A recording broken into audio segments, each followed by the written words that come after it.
Pas grave, c'est pas grave. Bon, du coup, les gars, on est tout de suite parti pour un live. On stream les FN. Ah, ça fait plaisir là. Alors, où il est mon petit Zouzou? Ah, il est pas sur Fortnite? Wesh. Non, c'est un bug, c'est un bug.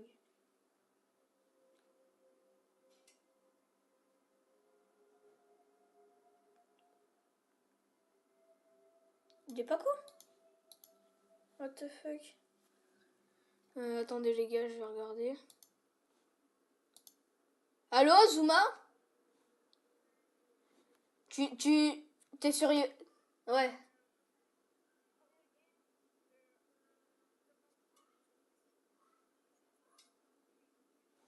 Mais tu veux pas qu'on aille dans la même map? Ouais, va sur Fortnite. Et... Mais il y a une map où tu peux regarder les FNCS, tu sais. Allô?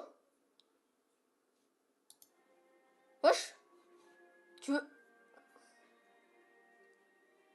Ah, tu regardes sur Twitch?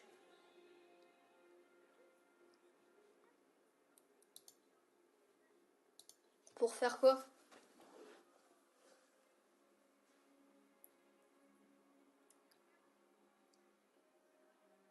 Ah ouais. Mais non, mais tu vas dans la croisée des légendes sur Fortnite. Et c'est bon, hein.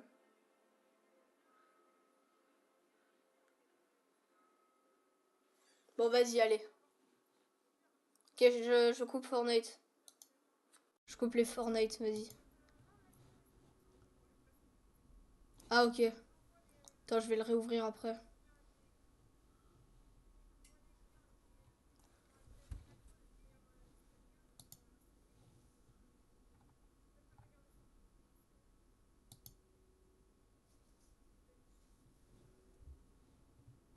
Ok, ok.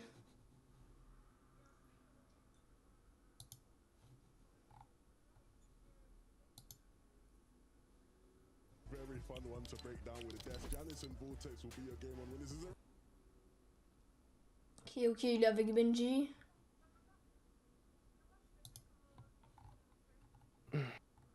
Et après, il y a Fortnite normal. Right, look, this going.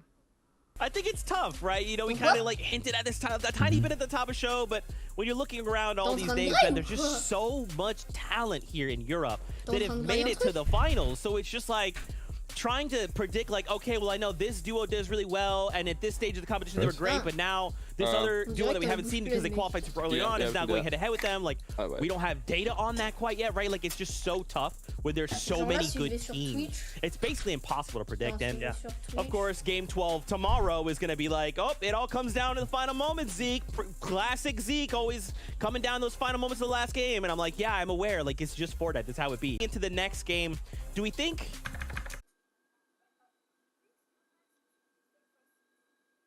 Ok, ok. Ouais, je suis sur Streamlabs.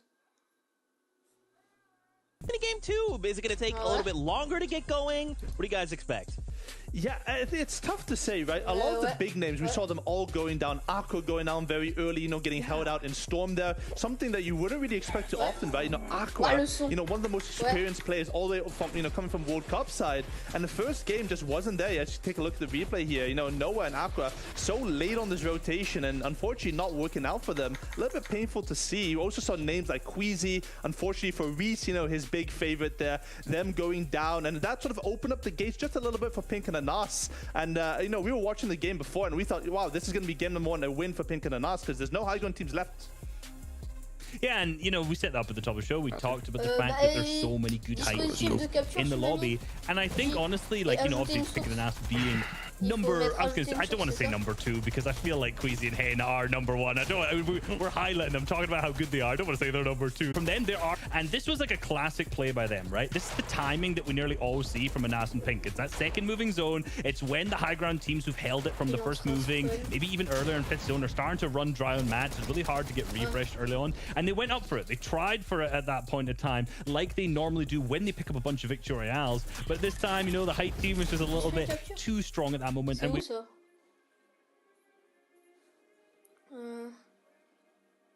obviously we're able to see Janice and Vortex capitalize on the fact that that was just a little bit of a mess. So I'm sure we're going to see a bunch of mind games going on at the same time. The first team to try and retake it, potentially messing up, and then we're going to see other teams pick up that victory out by able to capitalize on it. That should be pretty perfect. It was, yeah, man, and we're gonna keep seeing this, right, Reese? I mean, this is what happens once again. You put the very best in these lobbies, and it's not just an easy high take, right? You try to go up, and they're like, "What are you doing? Why? You know who we are, right? No, go back on down there. We'll see you at the end of the game, you know." But that's it from us for now here on the analyst desk. We got more games ready for you. We're taking it back over. We got Shy Wizard and Lefty K. Stand by. I don't have to make though. Thanks so much, Zeke, Blue, Reese. I mean, I think game one to pull a surprise is overall 11. I agree with a lot. You know, the desk had to say. Janice and Vortex were the leaders of the pack. How does that change things for you? I don't know if it necessarily does.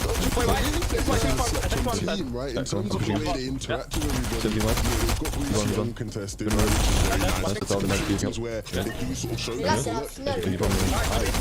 will be able to take it and step up, right? They are definitely a competent team there. Vortex, one of the most exciting talents in the EU right now. He has all the firepower you could possibly ask for. Paired with Janice's experience and, you know, intelligence, definitely a lot to do with that.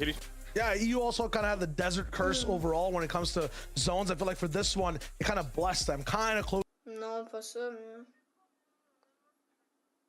Ouais, quand t'as beaucoup de poches. They might win it up, but that is all to be said. Wow, Game 2 is right underway. Big.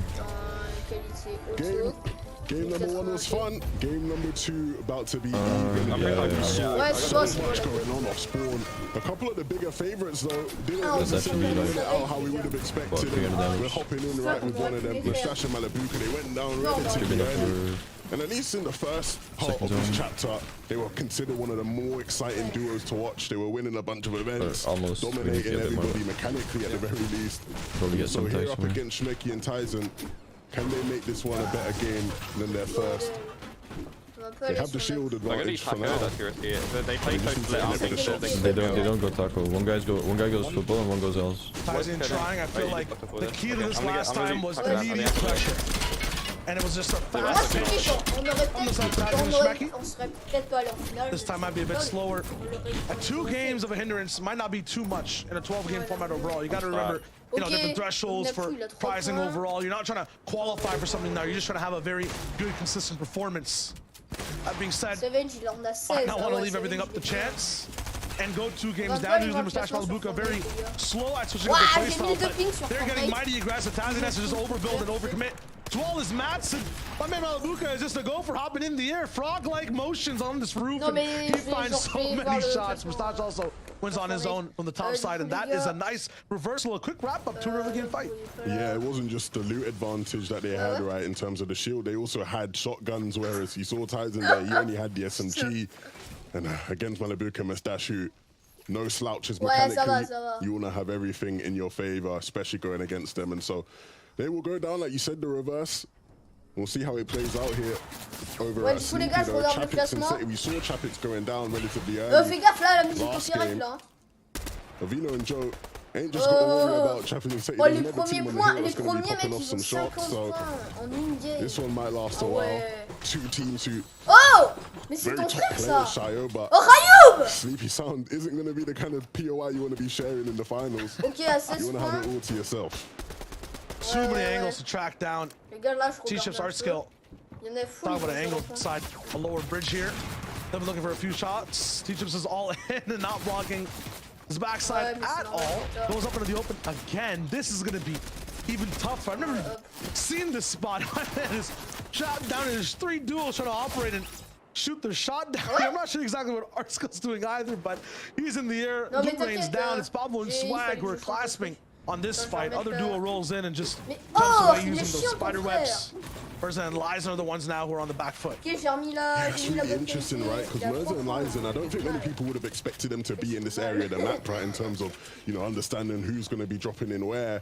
And this makes this part of the map a very interesting dynamic, right? Art Skill and T-Chips were very exciting to watch during the qualifying process, but if they have now another duo to deal with, Swag and Pablo will be loving that, right? Because they can just come in, get their tags, you know, maybe sneak an elimination like they did here as well. So the Flames boys are going to be an interesting duo to watch out for. It can be really nice for them. Those Flames boys, Pablo Swag, when they were rolling in on their day, I mean, 6 out of 6 games still in that top 6. It looked so good. Benji and Savage, off spawn. God, I feel like they just never end up fully getting broken down in this spot. And Benji also just doesn't care. He's just chopping down for the fight solo.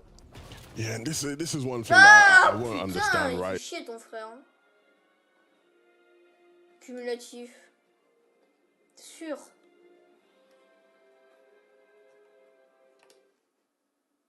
Je crache les.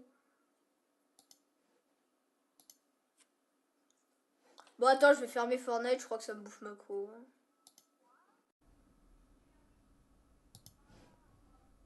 Star, Fula. Qu'est-ce qu'il y a?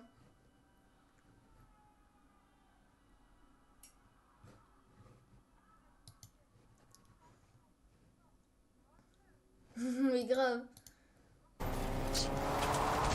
Might have a chance at, you know, maybe chaos happening at Tilted, or maybe they're the ones waiting for the day 2 type of play, analyzing.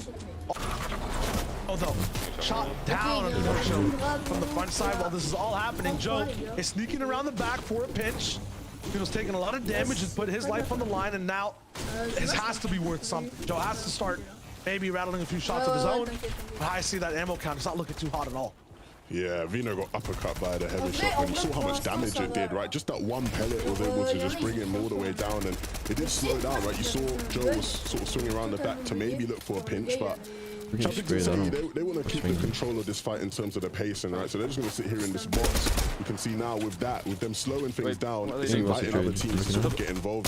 Around there, on the other side of the riverbank, he might be wanting to try to get involved. So it's now Vino and Joe, they've got to be a bit more protected, use a bit more materials to ensure they aren't being exposed in too many angles. 360 damage, or probably a bit more. And with the zone not being at...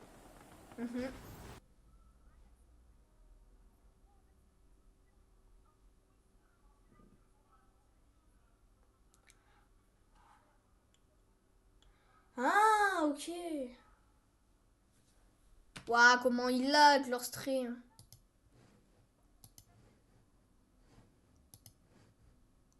Sleepy Sunshine, like this is just not great. Like, you know, just both these teams, you know, are top duos respectively, but they can't afford to just keep sitting here for ages and ages. And I can promise you, anybody who knows Traffic personally, he won't be happy about this, right? Like, he will be frustrated at this. And so we'll see what the breaking point is here. To give you an idea of how bad the situation is for both teams as well, imagine the entire lobby has one goal, to find a car thief, right? And it's very, very dark at night right now, okay? And all you're hearing is one car alarm go off. That's Sleepy Sounds. This fight is so loud, and it's still happening. Everyone's looking for Surge for the moment, and all they hear is an SMG just going off over and over again. Where's the car thief? Right there. Everyone's gonna start coming in for this fight, trying to just rattle down and get some damage done. It's tough, but there's nowhere for these guys to hide. If they want to engage in themselves as well, it's going to be troublesome to have to make noise. Aqua just spray on a tripper and goes down. We can see here at Sleepy Sound, Queasy and Hen getting involved, and I think this is one of the reasons why a lot of people were even higher on Queasy and Hen than initially. Just because the potential to get third-party opportunities here at Sleepy Sound, very enticing. It means that they can deal with their Surge over here as well. These guys don't struggle with Surge, typically at least. But a fight breaking out close to your POI maybe we should drive to Rocky then. always is going to help out in that regard, but they got to be careful because this fight actually isn't even really happening like that, right? And so maybe this is going to go from being an opportunity to being a hindrance. Because you see now, as they're trying to get out, we have teams just sitting around ready to take shots at them. But they will get out this time. I'm trying to move this. I like that chunk splash pick as well. You need to try and build it up. I'm not sure what Hen is doing for the moment, but I'm pretty sure it's not going to be a net positive for the whole team. Oh, they're stopping in Storm here, ready to actually take a few shots. Maybe, possibly, if teams are moving fast. That was very interesting, but no. nothing actually gained. They understand though, Levin, that people will be behind them, and you're right, it is a hindrance right now. I feel like taking a little bit of damage from their car, taking a little bit of damage to their HP pools as well. They'll still be in a better position, and they know there's 4 teams that need to move in that they can Yeah, and they'll get into zone and look to try and hold those teams as well. Be a great advantage for them as they have the Storm on their side, but these guys don't have the Storm on their side. Duo and Storm fighting right outside of Bugle here. And this is just not what you want to see in these games. I won't splash. It will happen. Il a 0 de ping, le mec. Il a 0 de ping et moi j'en ai 1000, les gars. And that's actually not that bad just because, right? The zone They got fucked in. going down to the Storm. They'll be able to get in there. They block the car splashes. Of course, they've got their web shooters as well, so this actually is setting up to be pretty alright for them. Well, en vrai, If the zone was close, but this is a bottom left zone, and they're already in the Storm in Bugle with another team focusing them. For me, it's like they have to launch their game again and get into a game to get into the zone. That's how far away they are. Like, that might be faster if they can spawn in on the bus again than running right now. And I think what's more important, even more so than actually getting into zone, is where they choose to go in zone. Right, that will be a huge factor. They ain't got any choice of where to go other than to the lobby. Did that hit? Did that hit? Yeah, I did it. I saw the damage tag 100%, unless it was SMG right after. That had to have hit. It was looking way too close. And yeah, as I see PKR and Mappy moving away, PKR has no HP. That did indeed hit. Sniper shot from Frizz. I mean, that's just nuts. Baby Thomas HD here, maybe. Hitting some sniper shots. You don't see many people carrying these around, to be fair, but if you're confident enough to hit your shots, it can be a great surge tool. It always has been, and probably always will continue to be. But this is interesting. You see how many teams are sort of just poached up around here, right? And we talked about how congested the south side of the map was going to be. And you can see all these teams just sort of sitting around. Nobody wants to overstay their welcome too much. As we swap on over to Andalex, who's struggling over at Chonkers. And we knew Chonkers was going to be a POI field of action. Will he actually be able to get it, Andalex here? That's the big question. Nobody seems to have noticed them. He's looking out, and so he can get the res. But I think the better option is to get the res and get out. I would not re-engage in any sort of fight here if I was these guys. Very good to get out alive. You barely have to use anything to get into the circle. And X-Squeeze, Andalex, they'll be able to just keep things up. We'll be hindered overall because their heals, at least on one player, should be cut in half.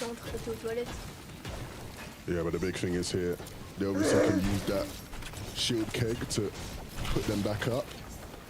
102 above isn't very comfortable, right? You probably want to be at least 250 above 200-ish is where you probably want to be at right now at the minimum. But on the other side of things, we're 100 below, so another game where Taser is just down below in the second zone. You should be expecting second zone surge in these lobbies, and so we'll see how they deal with it. They definitely wouldn't know it was coming. But I wouldn't doubt they can do damage. You know, ultimately these are sort of their players. You see them. One shot there to the last street. Can they do any more?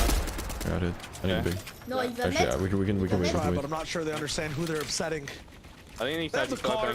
Any tires in this box is going to be looking good. If Caste does get a little bit more upset, I'm going to push in this box. That's the thing though, right? You know, Clash of Vortex here, I hate to keep mentioning it, but they are controlling. If we see him get cracked and he just touch base, we can just jump for them. Surge at longer distances, right? And so, you know, the aim assist isn't as prevalent from that longer range. I get the kill for that if they... And we'll see how they trade it. Obviously, Thomas and Taysom don't know that, so they can't just keep re-engaging those guys. And, you know, maybe if they did know it was them, maybe they'd keep taking their shots, but they don't know that, so... I don't think it'll play too much of an advantage. Wow! Stormy right doing a great job there. Getting some shots and then hitting the vehicle, which inevitably helped them out damage-wise. And now they can just look to push their way in. They've got to be careful. There will be some alternative presences looking to get some shots in. When you have Kiriachi and Stormy right running it down into your box like that, you better scurry away. Not two players you want to be dealing with. With the zone on the backside as well. This will get very tight and difficult. It's tough for Kiriachi overall, stuck between a rock and a box place. They have to try to move in at some point. This is just really tough for two teams on the right as well. I might try to do a pre-to-play on the Joe and Vino, they're struggling a little bit, or should I just say, Joe will be Kiriachi, I think, as well. They'll pick up Vino's loot. On the backside too, there are so many people just locked in to these boxes on the north side. When it comes to the desert, I feel like every position is just coin flipping 24/7. Heads good, tails bad right now. Some players in that type of heads realm overall, Kiriachi and Stormbright might have flipped their way into this box and been in that situation. They'll be in a 2v1, they understand that as well. But once that Ouais, je me suis mis 2 secondes. Ah.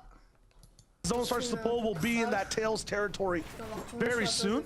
They have to just battle not only with this surge threshold, but time as well. They must find Joe as fast as possible or leave. It's 2 solos they can take apart. 6 total points plus that placement. Dodge out Dan on the right side. You're actually under the stairs. Kind of a reverse situation overall. You never expect that to happen. My man Dan's got the stealth. They find Joe instead. This is such a weird story right now for these two. They're just running around these solos, not finding any shots on them whatsoever, and they don't survive. I almost felt really bad for Dan, man. I was going to say, you can't catch a break. We saw last time, you know, he was in a Gus Surge fight. And to run into these two would have been real rough. Scramble squad again in you know, not very optimal situation. At least we'll be able to see Scram stay in this game. But what can they do? They got web shooters, which will be helpful in terms of movement later in the game. And free, not doing too bad damage-wise, but I want to see more from these guys. Yeah, there was definitely a cost to that knock. A little bit of profit overall in this fight. But they can't move forward because that armored wall. Have to head towards the right side. I'm wondering if it was Refscard who ended up dealing damage or just was Moving south. You know, the Elim secure and the damage dealer. Does have 3 Elims overall. They're getting forward and has to keep Scram alive at the same time. Big bomb, that's good. Irazumi gone. That's what I like to see completely. A man that's a menace inside the endgame, not going to be there this time. And it's Refscard who takes them out. That is a complete mirror situation, Levin. Usually, it is Irazumi taking out the Benjis, the Refscards in the lobbies. This time he stopped. This kid's northeast. Yeah, he got taken down, and look, Arizumi did well to make it to the finals. You know, I will have my question marks about how much of a threat they pose when it comes to winning the whole thing, but Vito, these vehicle rotations are crazy. No, I'm backing it. I'm liking these vehicle rotations. That British he went down like 2 seconds later, man. Look, it can work. You know what I mean? Don't doubt it. It can work. Rising in Phoenix. They gotta do some damage. You can see here, it was to get in, the sit toss will go down. I'm just gonna play. And now, tripping and drops coming from Coney. Oh dear. Heading. So that's how the Refscard situation started, and then there was another duo that came in. They locked 2 different teams down. That's kind of insane. Refscard Scram, I mean, you talk about a duo that needs something every game. I feel like it's that either that refresh potential over and over again. They're a duo that seems to get knocked a lot. You mentioned that when we first saw Scram and Refscard, you're like, oh, Scram knocked again. You know what I mean? It feels like for the 4th time this game, but it's just the first time we were doing it. So that might be a win condition for them overall to win this out. Like, wait, I think Ken's trying to get Win this conditions, right? This is the team that we watched them down. Vortexia. Right, and Castery. I've got hop in. So props to them. That's gonna be real nice. It seems too good to be true for the moment right now. Jason and Thomas, like inside this situation, let's make sure everything shows ready, both now, so fully you metal don't box and that launch pad. Might try and jump in Something has here. to go wrong. They got the zone 2. Might get the second one. They might be stealing Hen and Queasy's luck for the moment. I just saw Aqua take out both Queasy and Hen, I think. I'm not sure what's going on the north side. We saw they had a fast drive in. It's like But, you know, a duel that many beautiful people predicted to do very well today. Not really doing really hot off the first 2 games. It's completely open. That's real shocking to see Queasy and Hen both going down 2 games in a row now where they've gone down relatively earlier than you'd expect. And taking a lot. I won't get too ahead of myself, but it's just game 2 of 12. Maybe harping that way. From 2 experienced top players. Okay, and when it comes to this position, I know you're somewhat of a Janus Vortex crystal ball individual. I don't know how else to explain it. If you guys aren't familiar with Levin's calls, in the back room 24/7 when he's talking, you can see Janus Vortex in a certain position and instantly called if they're going to win. He's done it like 3 times. Is this that position? They pushed up the height a little bit, already got an Elim that they kind of pushed over towards their box as well. 2 full loot bags to work with is 2 like, and is this the spot? I'll be honest, every game I've been watching them when they get a refresh. So distracted. I'm not even kidding as well. I mean, I'm one. There's another kill on you.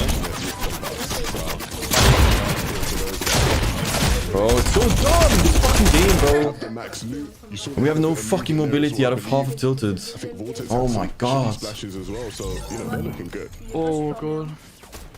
Teak and Cammy right now split on decision We have making. 15 pepper boxes, we don't get one pepper. Their position looks so good. The damage looks down bad. A two few agents, shots one over in. Teak though. Get from 70 to 30 below. Reason and Vidil lacking damage and aggression in this game. How is One that? gun, not one pad, not one Everything's airdrop, not above, they nothing. look fine now, but the shields will get affected. Cammy and Teak still can't find much, and they're in the center of this half and half zone. And you think that this is where they want to be, right? In terms of just optimal positioning. Scram, Rescott, not an optimal position whatsoever. They go down. What? Cammy and Teak, 1 damage. Just do a bit of damage, lads, please. I'm so surprised to see Rescott and Scram go down. 4 eliminations overall, and you saw the big shots that Rescott was hitting. How much damage do you truly need to stay in this lobby and be able to play? This is the best of the best, and right now Cammy and Teak are just caught completely There's like off guard. There is no security. 6 to 8 for people no insurance rotating in their box. right Once side. again, 1 below. Yeah. Every team around them, Have they everyone- find no hope. everyone Nothing. there. No light in this darkness. With 48 total players now, that surge will stop. But they know that their demise is very with both dealing. You can see we're going towards that southeast. En vrai, on va retourner sur le truc de Fortnite. There is this the game where they do look for height, or will they look to stay lower? Will they try and get involved in that battle? We know Creasy and Hen ain't gonna be here, so will it be Pink and Anas, Janice and Vortex again? I'd probably put my money on that, to be fair. Look, we'll see all these teams starting to set up, as this is where the game really begins. The pads will come out now, and players will look to rotate, and Thomas and Tayson looking to see if they can jump in and get involved with that as they move towards the front of the zone. Start to fly high. Cammy Teak, classic situation. They have that low ground control. Thomas and Tayson, they go a little bit higher. At the same time, Andalex pulled that zone just like Vidil did in some of the best positions overall. Andalex picks up Bubak as well inside the feed. Karma interrupting rifle as we see Janice heal up a little bit. Have that high ground position, have the most information entirely for this lobby, and understand is getting crazy over on height. Karma a humongous all in to try to hold things off completely. It might be a little bit. Reason and Vidil have to split apart for the moment. Hopefully they find each other very soon. Janice now very low. Vortex also at a silver of HP. He is down. The winners from game number 1. The lobby leaders at 63 points might have their story stopped. The bookmark on the chapter for the moment as Janice finally goes down. 63 points is the current lead. Nesfurisha is all the way up towards the top side looking for a big launch pad as well. Stompy's also starting to move off. Ryzen has the control of high ground and starting to clash between 3 different teams. Toos is also falling from the air. When he's part of the equation, it starts to become a problem.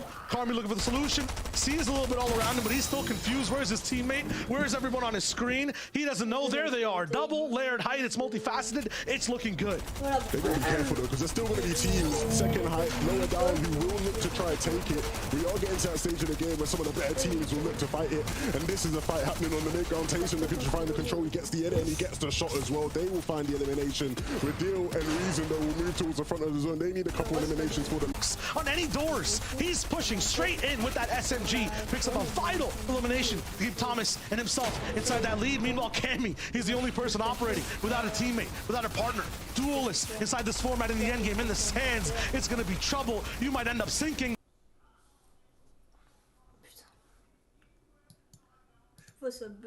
La reine sorcière, elle a infiltré l'avant-garde. Elle a volé notre ressource la plus sacrée, la lumière.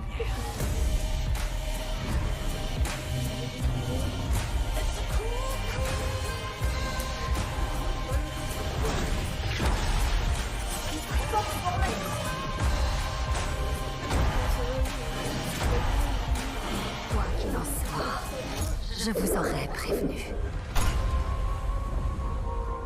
Team on high ground, Karma does so well, and string will get taken out. He will be forced back down, and Swag will soon join him. They actually do have control as the zone starts to move downwards on the hill, and so Andalex now will run into a brick wall. He gets...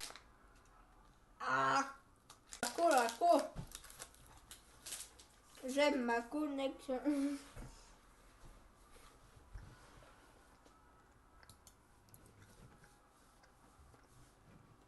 « 27 000 spectateurs, les gars. 27 000 spec. C'est un truc de Fortnite. Si je faisais 27 000 spec, je me couperais les couilles. Squeezie. Chaîne recommandée, Squeezie, machin. First is 80. Oh wait, 71. First is 71. Ah merde! Du coup j'ai plus de trucs de Fortnite. We just get a fucking like a good game. We'll be top 5 and Comers can come through and take it, and they will take it well. shut off one and get like any movement. Bank. This is brilliant. Kami and Everything's so Nefris, fucked a when you move. brilliant game to display. But can they continue to keep that up? I mean, I don't know. I feel like I'm watching 3 different end games in every game. There's something going on in the mid ground. By the time we get to that 9th zone, Nefris and Kami were part of all 3 sections. They had height the entire time. And Levin, every time we saw anyone in pressure, it was because of that team. They were just relentless on high ground. Look, this is Nefris' first FNCS, and he's stepping up to the plate. A victory won in the second game of your first FNCS final. That's not too bad. Des, break it all down for us, guys. Ouais. Bon, du coup, les gars, pour le défilé de mode. Casse-couille le défilé de mode. Casse-couille.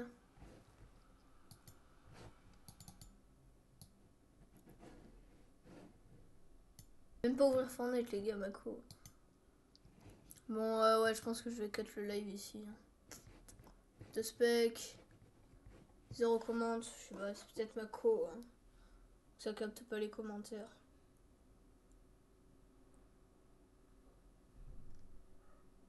Hop. Bon les gars, je pense que je vais rester le stream ici. Je vais juste regarder s'il y a des commentaires ou pas.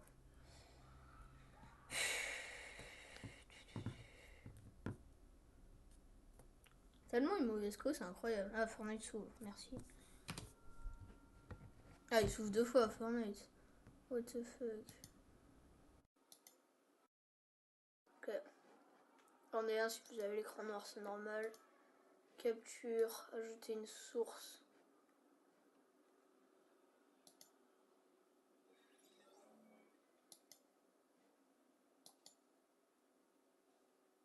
Erreur, Fortnite n'a pas été lancé correctement. Ah, c'est bon. Il va être fermé. Vous conseillez de lancer le jeu via... Ok. Mais wesh. Le bug que j'ai.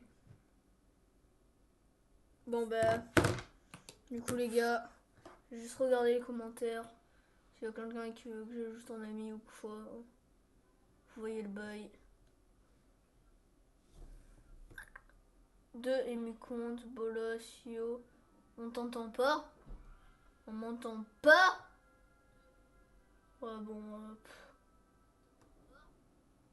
Tu peux baisser le son des FNCS, s'il te plaît, car j'entends pas trop. Ah merde! Ouais, bon, de toute façon, je cut le stream.